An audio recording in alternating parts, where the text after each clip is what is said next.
কড়াইটি কত বিরাট দেখুন। রাস্তা দিয়ে যাচ্ছিলাম, হঠাৎ চোখে পড়ল একটি বিরাট কড়াই।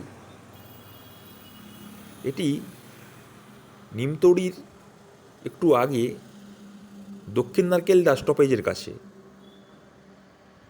এই কড়াইটিতে কোনো রান্না হয় না।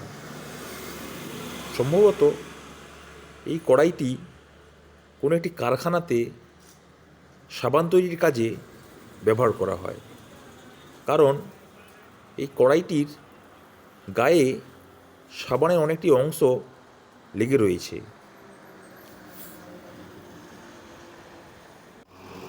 কড়াইটি ধরার যে হাতল, সেই হাতলটি একবার দেখুন,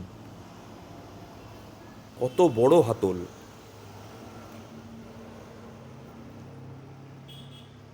এই ধরনের কড়াই সচরাচর দেখা যায় না বললেই চলে।